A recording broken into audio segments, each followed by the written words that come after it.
অনেক দিন আগের কথা। মণিমালা নামের এক রাজ্য ছিল। এই রাজ্যে সোনা, দানা, মণিমুক্তা দ্বারা পরিপূর্ণ ছিল। এই রাজ্যের রাজা ছিলেন হরিদাস পাল। রাজা হরিদাস পাল ছিলেন অনেক লোভী। তার রাজকোষ স্বর্ণ, মণিমুক্তা দ্বারা পরিপূর্ণ থাকলেও তার লোভ ছিল আকাশচুম্বী। তাই হরিদাস পাল তার রাজ্যের প্রজাদের নিয়ে জোর করে হীরে উত্তোলন করাতো। কিন্তু রাজা হরিদাস পাল প্রজাদের ঠিকমতো খাবার দাবারের ব্যবস্থা করত না, যার ফলে মাঝে মধ্যে অনেক সাধারণ প্রজা না খেয়ে কাজ করতে করতে মারা যেত। কিন্তু এই রাজ্যের মহামন্ত্রী জগেন দাস খুবই নরম মনের মানুষ।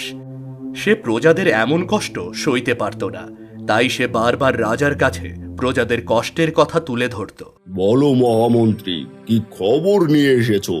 প্রজারা কেমন হীরে উত্তোলন করছে বলো। মহারাজ, অপরাধ ক্ষমা করবেন। আপনার কথায় প্রজারা হীরে উত্তোলন করতে গিয়ে অনেকেই প্রাণ হারাচ্ছে। তাছাড়া তারা কেউই ঠিক মতো খাবার পাচ্ছে না। শোনো মন্ত্রী, রাজ্যের প্রজারা হলো রাজার গোলাম। তাদেরকে তো রাজার হুকুম মানতেই হবে। তাছাড়া আমার রাজ্যকে আরো সমৃদ্ধ করতে হলে ওই মূল্যবান হীরে তো সংগ্রহ করতেই হবে। তাই বলে প্রজাদের এমন মৃত্যুর মুখে ঠেলে দেবেন? রাজার কথায় প্রজাদের প্রাণ দেওয়াই তো প্রজাদের ধর্ম। তাই হীরে উত্তোলন করতে যদি রাজ্যের অর্ধেক প্রজাও মারা যায়, এতে আমার কোনো যায় আসে না। কিন্তু মহারাজ, এমন ভাবে চললে তো আর কয়েকদিনের মধ্যেই সব প্রজারা শেষ হয়ে যাবে। তখন এই রাজ্যে ফসল ফলানোর মতো কেউ থাকবে না। তখন আমাদের সবাইকে না খেয়ে মরতে হবে। শোনো মন্ত্রী, আমার রাজ্যে ফসল ফলানোর দরকার নেই। আমি হীরে দিয়ে ফসল ক্রয় করব। যাও, তুমি গিয়ে দেখো প্রজারা ঠিক মতো কাজ করছে কিনা। যদি কেউ আমার হুকুম অমান্য করে কাজে আসতে না চায়, তাহলে তাকে সেনা দিয়ে ধরে আনার ব্যবস্থা করো। আর যদি কেউ কাজ করতে অস্বীকার করে, তাহলে তাকে চাবুক মেরে পিঠের ছাল তুলে দাও। যাও। যথা আজ্ঞা মহারাজ।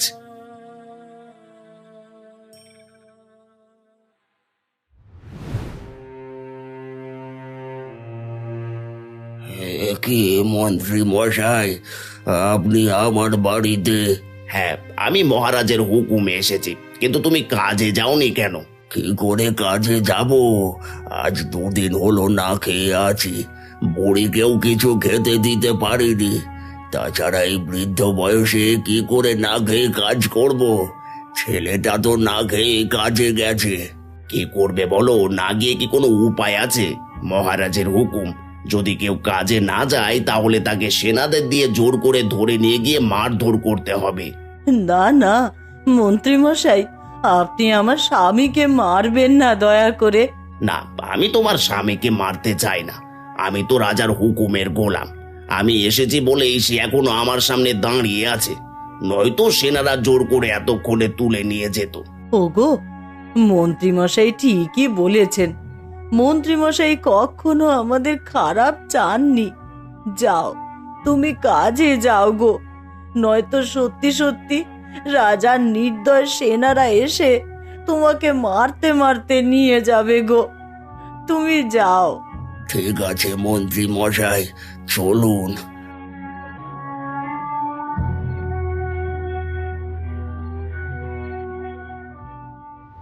এদিকে রাজ্যের গরিব প্রজা গোপাল, সে গরিব হলেও তার মধ্যে সব সময় প্রতিবাদ করার ইচ্ছা জেগে উঠত। কিন্তু তার স্ত্রী মালতী ও তার ছোট ছেলে হিমেলের মুখের দিকে তাকিয়ে সে নিষ্ঠুর রাজার বিরুদ্ধে প্রতিবাদ করত না। কি গো, কাজে যাবে না? কাজে না গেলে তো রাজার সেনারা এসে তোমাকে ধরে নিয়ে যাবে। হ্যাঁ, ওই লোভী নিষ্ঠুর রাজার কারণে আমাদের এত কষ্ট করে না খেয়ে কাজ করতে হচ্ছে। কিন্তু এ অন্যায় আমি আর সহ্য করব না। এসব কি বলছো? একবার যদি এই কথা রাজার কান পর্যন্ত পৌঁছায়, তাহলে তো রাজা আমাকে বিধবা বানিয়ে ছাড়বে। সঙ্গে আমাদের মা ছেলেকে কি করবে কে জানে। তোমাদের মুখের দিকে তাকিয়েই তো কিছু বলতে পারি না, নয়তো এই রাজার জুলুমের বিরুদ্ধে অনেকদিন আগেই রুখে দাঁড়াতাম আমি। থাক, ওইসব করে আর নিজেদের বিপদ ডেকে এনো না। শুনেছি মহারাজ নাকি ঘোষণা করেছে, যে হীরে খুঁজে পাবে তার পরিবারের সবাইকে খাবার দেওয়া হবে। তার আর কোনো চিন্তা করতে হবে না। তাই অন্য কিছু না ভেবে হীরে খুঁজে বের করার চেষ্টা করো। যাও। হ্যাঁ, যাচ্ছি। কিন্তু আমি এই নির্দয় রাজার অন্যায় আর বেশি দিন সহ্য করব না। ওই রাজাকে আমি তার অন্যায়ের উচিত শিক্ষা দিয়েই ছাড়ব।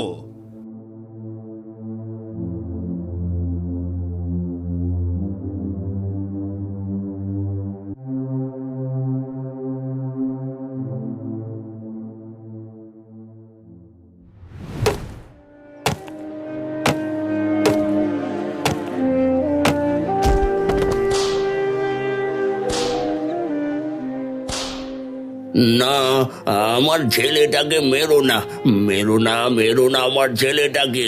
ও এমনিতেই আজ 2 দিন হলো না খেয়ে আছে, ওকে মেরো না। এই বুড়ো, চুপ কর আর ঠিক মতো কাজ কর। হিরে খুঁজে বের করতে না পারলে না খেয়ে তো থাকতেই হবে। না খেয়ে না থাকতে চাইলে তাড়াতাড়ি হিরে খুঁজে বের কর বেটারা।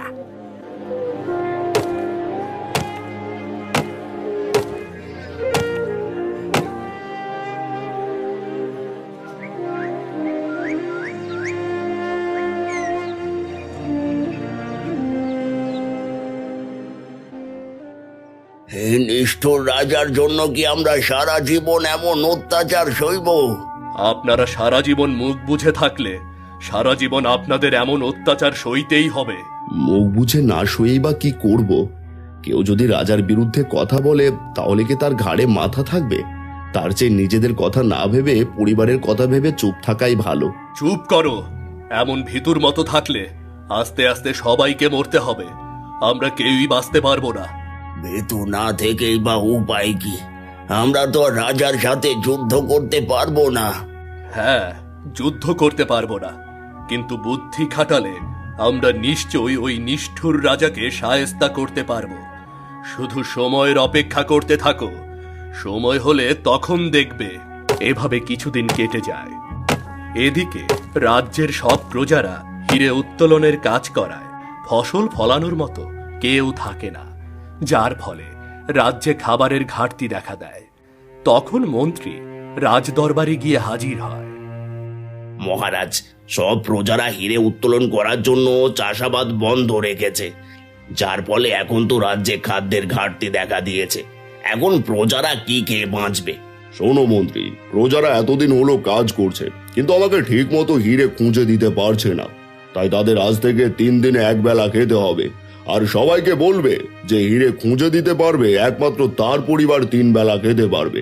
আর যারা হিরে খুঁজে দিতে পারবে না তাদের পরিবার সহ সবাইকে 3 দিনে একবেলা খেতে হবে। মহারাজ, এমন হলে তো রাজ্যের সব প্রজারা না খেয়ে মরে যাবে। মরলে মরবে, তাতে আমার কিছু যায় আসে না, কিন্তু আমার হিরে চাই, অনেক হিরে। মহারাজ, এত হিরে দিয়ে কি করবেন? একবার প্রজাদের কথা ভাবুন। মন্ত্রী, তুমি কিন্তু আমার কাজে নাক গলাচ্ছ। তুমি জানো এটা আমার একদমই পছন্দ নয়। তাই আমি যা বলি তাই করো, নয়তো তোমাকেও না খেয়ে থাকতে হবে। যথা আজ্ঞা মহারাজ।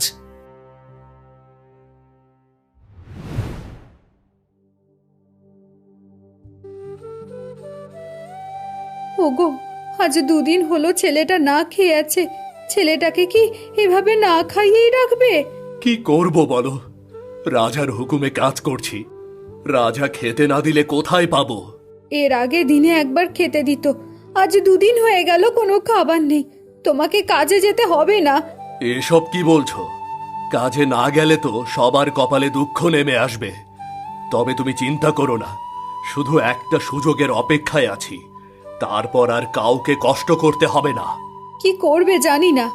নিজেরা না খেয়ে থাকতে পারবো, কিন্তু ছেলেটাকে না খাইয়ে রাখতে পারবো না। গোপাল, তোমার সাথে জরুরি কথা আছে। বলুন মন্ত্রী মশাই, কি বলবেন? সবাইকে নিয়ে প্রস্তুত থেকো, আমি ওদিকের সকল ব্যবস্থা করে রেখেছি। ঠিক আছে, ও নিয়ে আপনাকে চিন্তা করতে হবে না। আমি সব ব্যবস্থা করে রাখবো। তোমরা এসব কি বলছো? আমি তো কিছুই বুঝতে পারছি না। সময় হলে সব বুঝতে পারবে। মন্ত্রী মশাই, আপনি যান, আমি সব ব্যবস্থা করে রাখবো।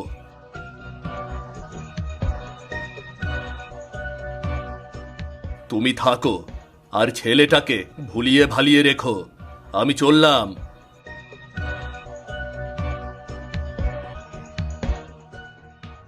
রাজার কথা মতো আবার কাজ শুরু হয়। গরিব প্রজারা নিরুপায় হয়ে রাজার দেওয়া শর্ত মতো কাজ করতে থাকে। কিন্তু গোপাল মনে মনে কি যেন ভাবছিল। কিরে গোপাল, আজ যে একদম চুপচাপ কাজ করছিস, কিছু ভাবছিস? হ্যাঁ, আজ 3 দিন হলো কাজ করছি, এক টুকরো হিরে পেলাম না। ওদিকে বাড়িতে বউ ছেলেটা 2 দিন হলো না খেয়ে আছে। কি করি কিছুই বুঝতে পারছি না। দুঃখ করে লাভ কি? ওই নিষ্ঠুর রাজার মনে কোনো দয়া মায়া নেই। গতকাল আমার ছেলেটা পাথরে চাপা পড়ে মরে গেল, সেনারা তাকে টেনে বের করতেও দিল না। পোড়া কপাল, বাপ হয়ে ছেলেকে এমন অবস্থায় রেখে আসতে হলো। রাজা তার রাজপ্রাসাদ উজ্জ্বল করার জন্য আমাদের এই অন্ধকারে মরতে পাঠিয়েছে। আমরা আর এই অন্যায় সইব না। কি করবে? তুমি কি একাই রাজার বিরুদ্ধে লড়াই করে বাঁচতে পারবে? না, পারবো না। তাই বলে এভাবে অন্ধকারে মরতেও চাই না।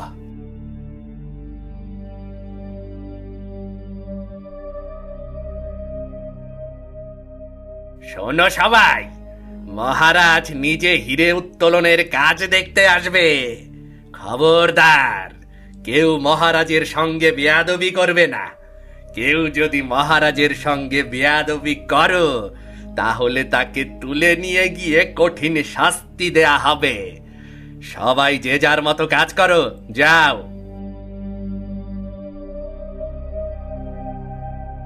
ওরে গোপাল, রাজা আসছে, তার মানে কাউকে না কাউকে প্রাণ হারাতেই হবে। ওই নিষ্ঠুর রাজা একজনকে মেরে সবার মনের মধ্যে ভয় ধরিয়ে দেবে। না কাকা, এবার আর রাজা সে সুযোগ পাবে না। এবার রাজা তার পাপের শাস্তি পাবে। এসব কি বলছো? তুমি কি করতে চাইছো আমি তো কিছুই বুঝতে পারছি না। বুঝতে পারলে না তো? তাহলে শোনো, রাজা শুধু এখানে আসতে পারবে, কিন্তু যেতে পারবে না। যে অন্ধকার খনিতে আমাদের না খেয়ে কাজ করতে হচ্ছে, সেই অন্ধকার খনিতেই রাজাকে মরতে হবে। একেবারে মেরে ফেলবে? কিন্তু রাজার সাথে তো তার সেনারা থাকবে। হ্যাঁ, একেবারে মেরে ফেলবো। আর ওই নিষ্ঠুর সেনাদেরও এখান থেকে বের হতে দেব না। হ্যাঁ, তুই ঠিকই বলেছিস, এটাই আমাদের সুযোগ। শোনো, সবাই ওই অত্যাচারী রাজার হাত থেকে বাঁচতে হলে গোপালের কথা মতোই কাজ করতে হবে। গোপাল যা যা বলে সবাই তাই করো। হ্যাঁ রে গোপাল, আর ভীতু হয়ে বাঁচতে চায় না। বল বল, কি করে এই অত্যাচার থেকে আমরা রেহাই পাবো? তাহলে শোনো, কি কি করতে হবে।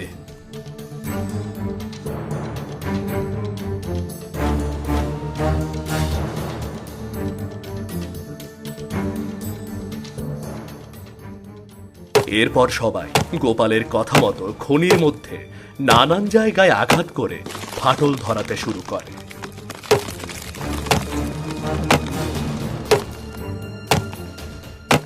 কিছুক্ষণ পর রাজা তার সেনা নিয়ে খনির প্রবেশ পথ দিয়ে ভেতরে প্রবেশ করে। রাজা ভেতরে এসে দেখতে পায় প্রজারা সবাই মনোযোগ দিয়ে কাজ করছে। প্রহরী, জমানো হিরে কোথায়? মহারাজ, ওগুলো সব ভিতরে সুরক্ষিত করে রাখা হয়েছে। বেশ, তাহলে আমাকে সেখানে নিয়ে চলো। ঠিক আছে, তাহলে ওদিকে চলুন।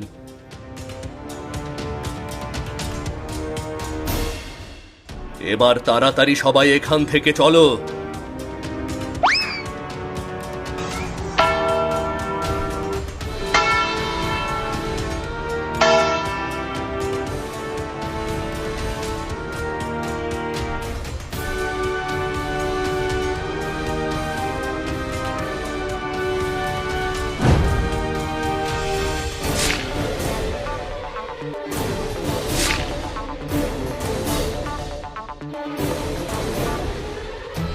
গোপাল, খনির নিচের খবর কি?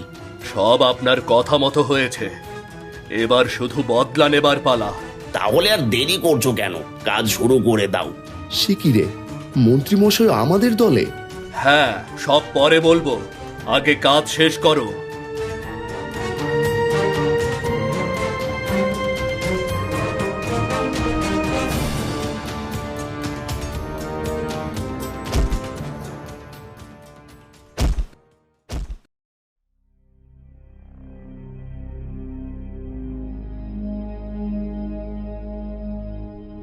এই তো মহারাজ, এখানে সব হিরে জমানো রয়েছে। বাবা বাবা বাবা, এত হিরে! তার মানে এই খনিতে আরো অনেক হিরে আছে। প্রহরী, তোমরা প্রজাদের দিয়ে আরো বেশি বেশি কাজ করাও। প্রয়োজন হয় দিনরাত কাজ করতে হবে। আমার আরো হিরে চাই, আরো হিরে। জো হুকুম মহারাজ। এ কি, চারিদিকে এমন কাঁপছে কেন? মহারাজ, মনে হচ্ছে ভূমিকম্প শুরু হয়েছে। তাড়াতাড়ি বাইরে চলুন মহারাজ, তাড়াতাড়ি বাইরে চলুন। কিন্তু আমার হিরে! চিন্তা করবেন না মহারাজ, এগুলো ঠিক সময়ে আপনার কাছে পৌঁছে যাবে। ঠিক আছে, তাহলে তাড়াতাড়ি চলো।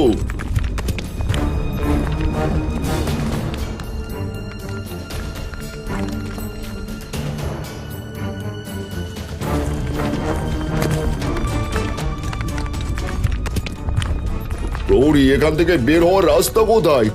মহারাজ, আমরা বুঝতে পারছি না বেরোনোর রাস্তাটা কোথায় মহারাজ।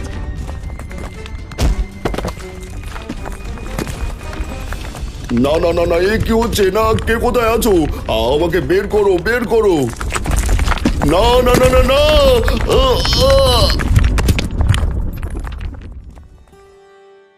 মন্ত্রী মশাই, আপনার কথা মতো এই অত্যাচারী রাজাকে শেষ করে দিয়েছি। আমি কিছুই বুঝতে পারলাম না। শব্দ তুই করলি, তাহলে মন্ত্রী মশাইয়ের কথা মতো হলো কি করে? হ্যাঁ, আমার কথা মতো করেছে। আমি আগে থেকেই জানতাম গোপাল সবার চেয়ে সাহসী, সেই একমাত্র এই রাজ্যের সাধারণ প্রজাদের বাঁচাতে পারবে। তাই আমি গোপালকে নিয়ে সব পরিকল্পনা করে রেখেছিলাম। তারপর আমি রাজাকে লোভ দেখিয়ে এখানে পাঠিয়েছিলাম। তাহলে কি এখন থেকে আমরা মুক্ত? হ্যাঁ, এখন থেকে তোমরা সবাই মুক্ত। এবার আমি রাজার জমানো সম্পদ দিয়ে এই রাজ্যের প্রজাদের অভাব দূর করব। যাও, যে যার ঘরে যাও, আর এই খুশির সংবাদ সব জায়গায় ছড়িয়ে দাও।